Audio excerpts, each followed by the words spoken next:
Hello, friends. We are here experimenting with something. I wondered what it would look like to actually film Showdown Replay just in a style that would give it some more visual flair because screen recordings can get pretty bland sometimes. So, this is me trying that out.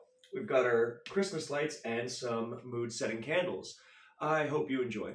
The battle is not anything like major. I only glanced through it once to see if it was decent.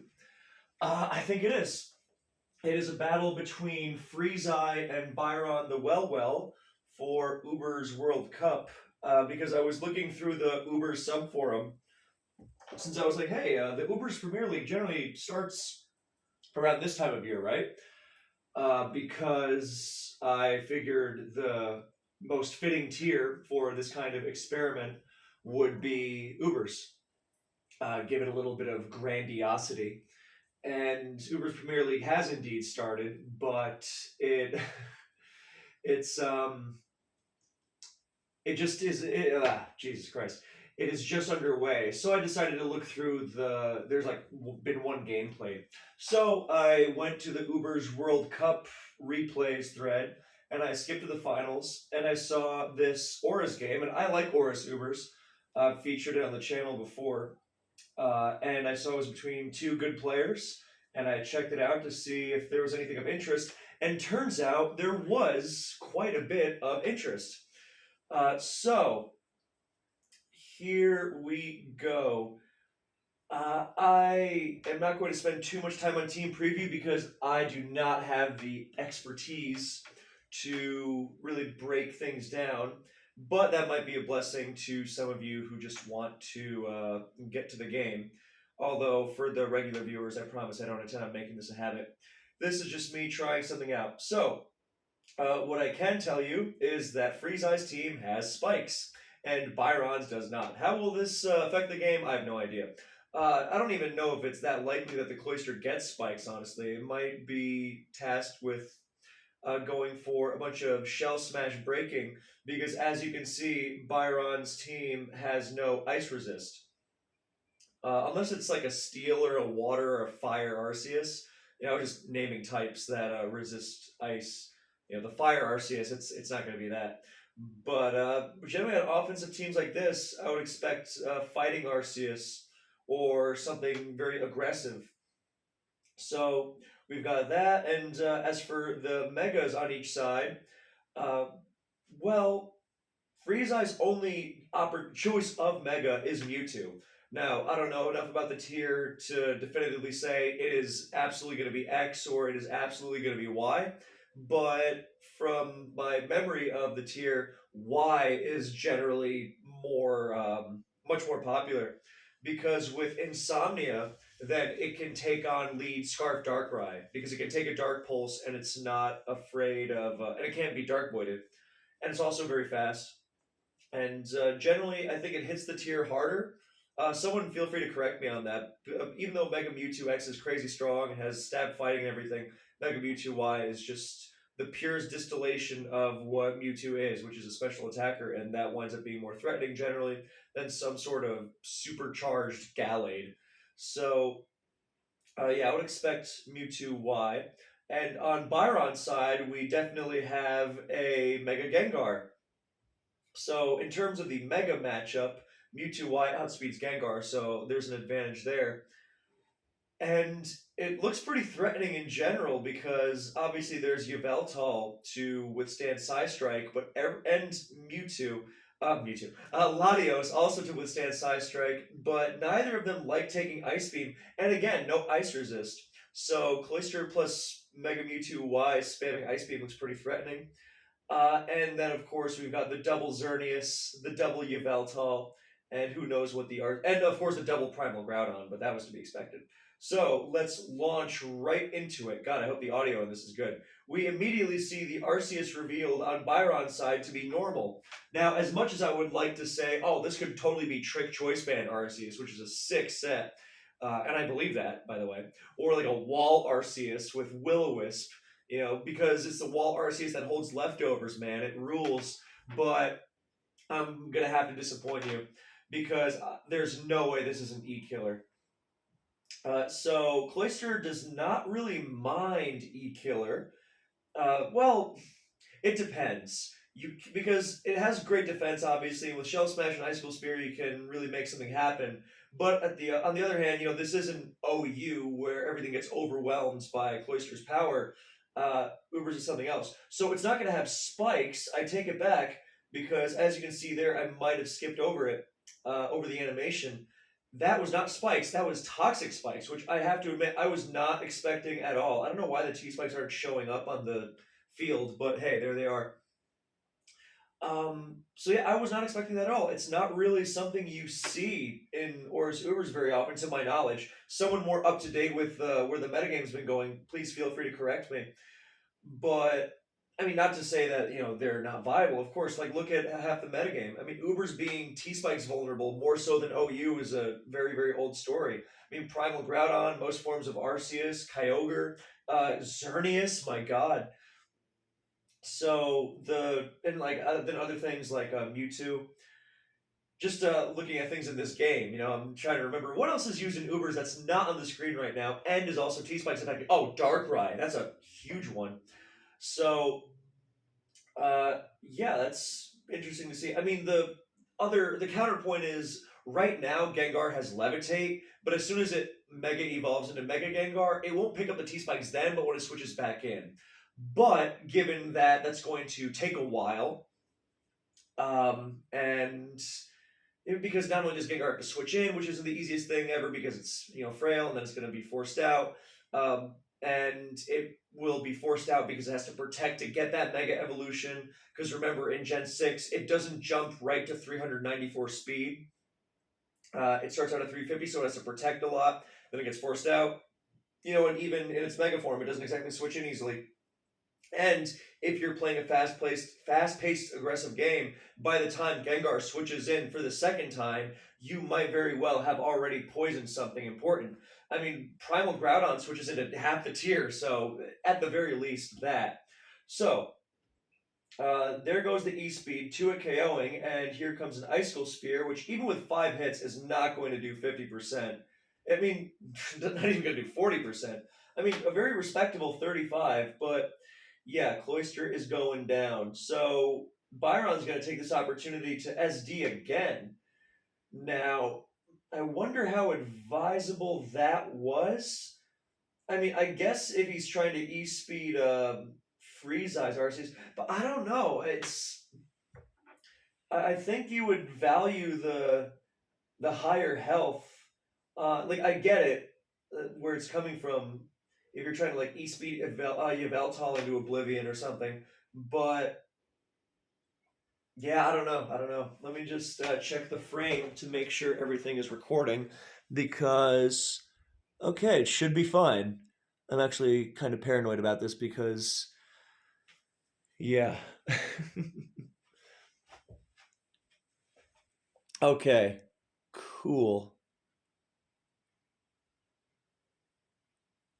That's a nice frame. Anyway, so yeah, I'm not sure that was worth it because you just don't know enough about the other Arceus, and I think just having the higher health on Byron's own Arceus was definitely going to be more valuable. If not now, then definitely later. So in comes Primal Groudon to be sacrificed right away. Oh, that's why. Okay. So nice move on freezai's end. Very nice, in fact, because I would not have said, oh, if Byron SD'd again, he's definitely going to recover. Because I personally don't know how common recover is on Arceus. Or on Extreme Killer Arceus, I should say. So that was a very, very heads-up move. Because I was just thinking, why would USD? Isn't that a total waste? But no, he's going to get it in right away. And knowing that it's going to have recover means it's not going to have Earthquake. Therefore, Primal Groudon can take it at +2, or +4, and it's going to be able to, I don't know how it's going to respond. Overheat. Dragon Tail is also very possible, but and it would be the safer option. I mean, Overheat hits crazy hard, but I don't know if it's I think it would probably KO an offensive Arceus from that range, but you don't know if it's going to recover back to full, and then you're just toast. So I assume it's going to detail. Detail's a great move on Primal Groudon in general because a Lottie Twin wants to come in and bam. So great read there because the Arceus is not going to have EQ if it's got Recover because it needs to have Shadow Claw, so it is not walled by Gengar pre-Mega Evolution. So here and just in what am I talking about? Like not just Mega Gengar, but or Gengar pre-Mega Evolution, but Giratina Origin. My God. And you also want to hit Arceus Ghost harder. So there's the E-Speed going off for 72%. It does indeed get Dragon Tailed out. So that Arceus wound up doing a lot of damage. But hey, look, while Byron's Primal Groudon is obviously in much better condition, it has been poisoned. So even if Gengar picks up those T-Spikes later, the very important damage has been done. So they stay in to see who's faster, and it's Byron, and the Precipice Blades go off, and down it goes. In comes Yveltal as the answer. Byron's own Yveltal. This reminds me of a lot. Anyway, that Dark Pulse does a lot of damage because of Dark Aura, Life Orb, and of course the fact that it's a defensive it's an offensive Yveltal on Byron's end, so it's not really taking even those resistant hits well. But he's got the faster Oblivion Wing, number 1, and he crits at number 2. I'm pretty sure Oblivion Wing was probably going to get him back to full health, even without the crit, but it definitely stings. And it's only offset by the fact that freezai goes for his own Oblivion Wing and gets a pretty nice chunk off. But even with and it's a speed tie, and he wins the second one, so all seems fair. Cool. So now all that has been accomplished for Byron is he's chunked the Yveltal for 35%, but he's also getting his Xerneas poison now. So this T-Spike's really paying dividends. And there's a faster knockoff to punish a how was I going to say Geomancy? Good Lord. Why was I going in a completely different direction? But yeah, rather than risk, I think you probably expected the taunt too from a fast Yveltal like this, which tries to mess with defoggers. Although, what defogger are you outspeeding? Because this isn't a sticky web team. You're not taunting Arceus. I mean, it might be nice on the Switch, but yeah, so knockoff basically functions as very nice chip damage while also denying the Geomancy. Good Lord. Which is very important because when freezai sacrificed Primal Groudon to phase out the E-Killer, he also sacrificed his Xerneas check, so he really could not let it. I mean, that was a precarious dance. It was a very reasonable list of things to go for. I mean, you have to prevent Gengar from switching in twice to pick up the T-Spikes before Xerneas sets up, so in case it comes in on Cloyster, then it's not, setting up for free. But, I mean, I guess in that situation, if it has aromatherapy, then you're in similar trouble. But I don't think it would have aromatherapy on such a fast-paced team. So, the knockoff brings it down with T-Spikes shaving off more than 62%. Nicely done. So, what's coming in? freezai's own Xerneas, which is a big, big advantage here. And it's faster, too. I don't pretend to know anything about the speed investment that's common on these, so my apologies. So, there's the faster +2 special defense actually means that the Moonblast from Byron is doing much, much, much less damage than he would have liked to. But his Primal Groudon is still in just enough range, or just out of range to where he can still take a, maybe not an HP Ground / Focus Blast, maybe. I mean, I guess it depends. But it's also, how is it going to respond in kind? This might just be a Xerneas sweep. We don't know what the Groudon set is, because it can't Dragon Tail it out. It's going to live Precipice Blades. And, it has Roar. So not Dragon Tail, but Roar. I mean, I guess specifically for that. So nice call. And plenty of special defense investment, as you see the +2 Moonblast with Fairy Aura not even doing 50%. I know it's resistant and everything, but that's still really hefty. Just if you need another frame of reference for it, just think about how that if Groudon didn't resist it, it wouldn't have done 100%. So that's a pretty good threshold for figuring out.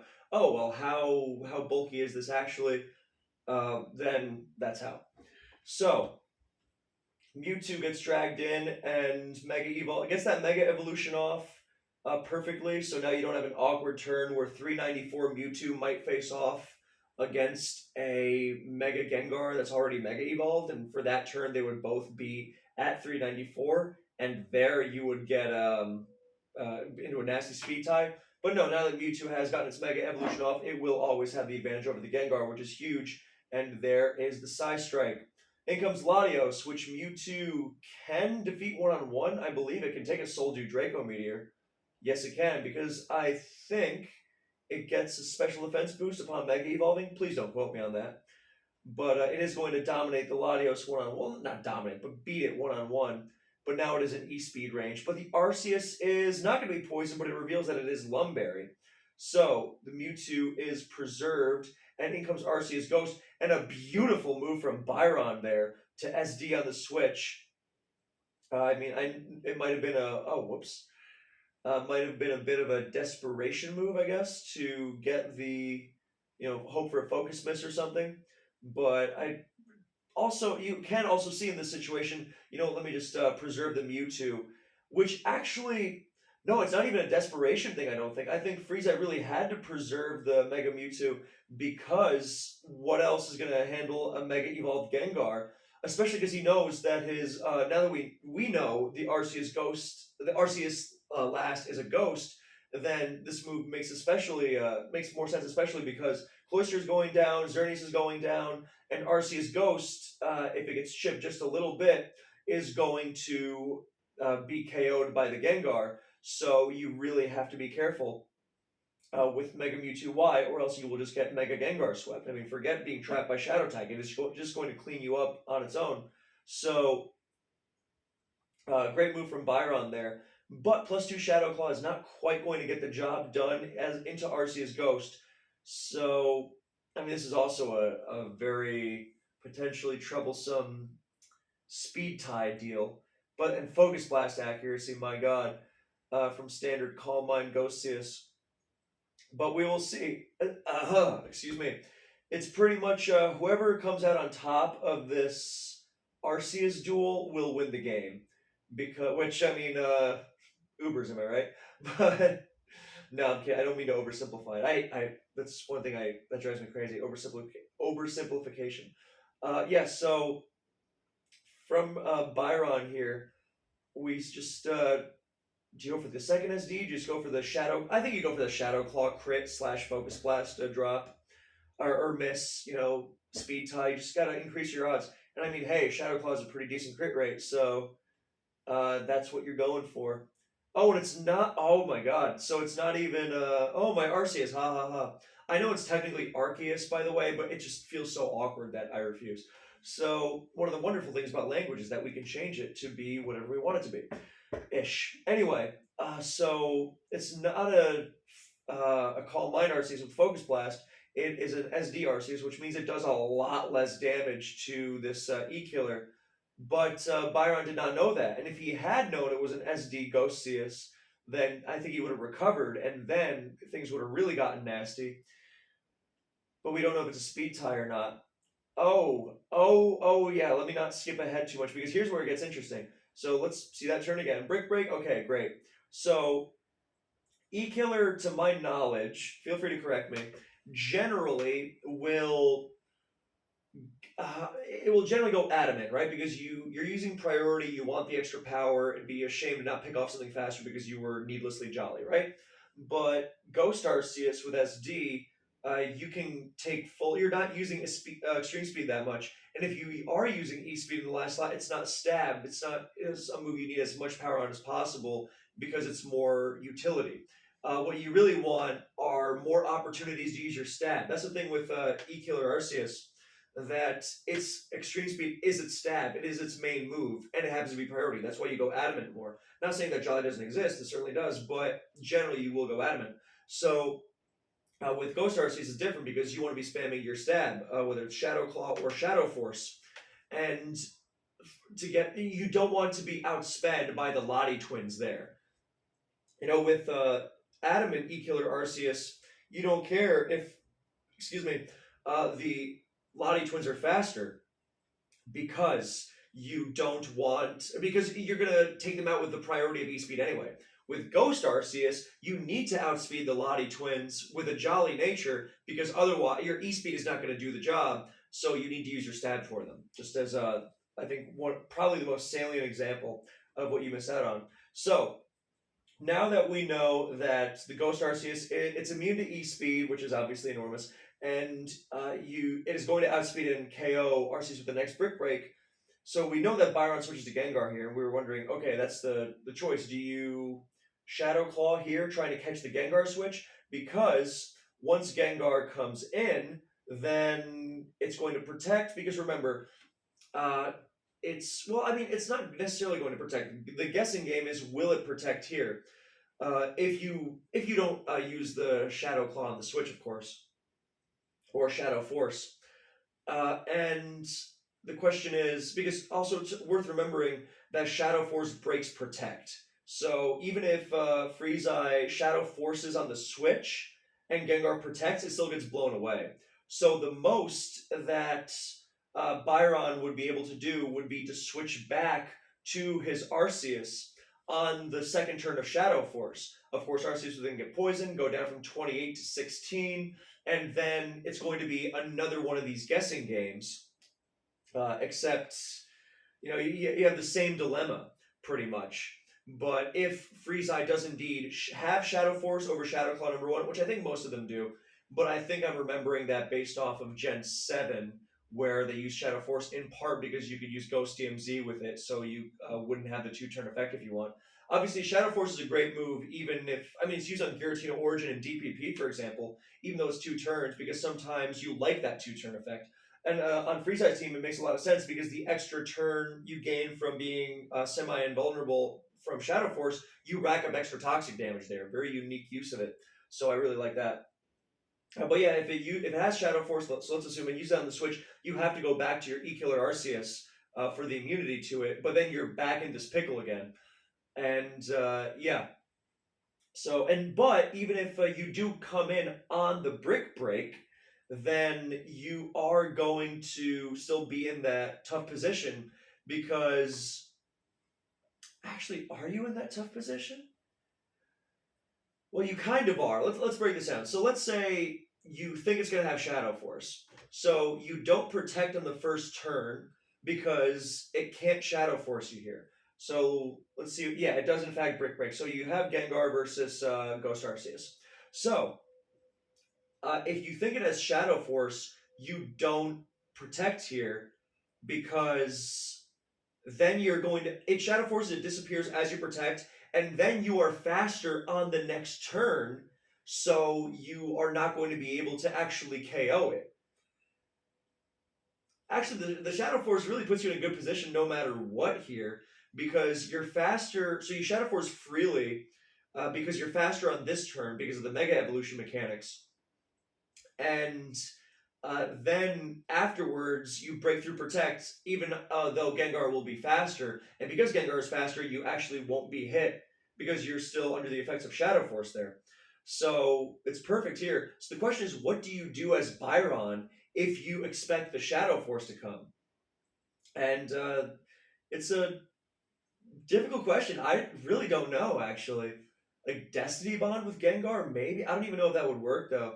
Like, do you go back to... Oh, yeah, you would go back to your own Arceus. Actually, he's in a pickle here because you go back to your own Arceus, right? And then you, on the first turn of Shadow Force, because you can't come in on the second turn of Shadow Force because then you get outsped again. I guess you could theoretically come in on the second turn of Shadow Force, then go back to Gengar on Brick Break, and now you outspeed the Arceus. And it's tough to pull off, but that is still theoretically better because if you go to Arceus on the first turn of Shadow Force and then KO Ghost Arceus as it Shadow Forces you for nothing, then okay, that's better because you've gotten rid of the Ghost Arceus, but you've also taken 2 turns of poison. You will be at 4% afterwards. And remember, you need the you need the E-Killer's E-Speed to finish off Mewtwo, or you lose to Mewtwo. So taking those 2 turns of poison damage gives you much less room to be flexible. Freezai only will have to wait out that the E-Killer for one more turn. Although I guess it gets even more complicated there, because what if you have the E-Killer and okay, so I'm running through a lot of situations in my mind, because what popped up is, what if you recover as Freezai tries to sacrifice something to the E-Speed, right? Because then it gets bad again. But how do you get E-Killer in that position against Mewtwo without taking damage in the first place? And the answer is, you don't. You don't even now. Forget about after 2 turns of poison, but because you can't switch into anything the Mega Mewtwo Y is going to do. So the only way to get Arceus in without taking more damage is going to be after a KO. And if you let Gengar go down, then Mewtwo just stays in and finishes you off with Psy Strike if you try to recover, and if you E-Speed it, then you succumb to poison. So either way, you're done. The only way that works is if Gengar has KO'd everything else but Mewtwo, and then Arceus can finish Mewtwo off before that point. But that's not going to happen. There are simply too many Pokemon. Because whatever Gengar finishes off, then you just get revenge killed by Mewtwo no matter what. So, with that in mind, then Freezai has kind of won, I think. Yeah, it took me a while to get there, but I arrived eventually. Is there anything you can do to stop it? The preferable option is to have more health on Arceus, so you go to it now in the first turn of no, you do whatever now, and you then go to Arceus on the second turn of Shadow Force. Then you get Gengar back in on Brick Break, and from there you take the Arceus out. But then Mewtwo comes in and you let Gengar go, and then Arceus picks off Mewtwo, and then it's got 1 turn of poison left to take out 2 Pokemon, and it's not even going to KO the Xerneas unboosted from that range. So yeah, I think it's pretty done. I think the only option Byron has here is to hope that it's Shadow Claw and not Shadow Force and protect. So he's going to Mega, he is going to protect, and the Shadow Force goes off. So there's the game. So now Arceus comes back in, gets poisoned, absorbs the Shadow Force, and now Gengar comes back in, finally picks up those T-Spikes indeed on the Brick Break. But I forgot about that Arceus doesn't even get trapped because it's a Ghost type. So it escapes from Shadow Tag, and Cloyster gets sacrificed. In comes Mewtwo, Gengar gets Psy Striked, and Arceus will now finish it off. And it has another turn of poison, but again, 2 Pokemon, and it's not KOing Xerneas, and Arceus Ghost is going to come and finish it off with Brick Break anyway. So that was a wonderful game. I very much enjoyed. I really like ORAS Ubers. I hope you enjoyed the battle, as well as this experiment and presentation, and trying some new things. And I will see you in the next one.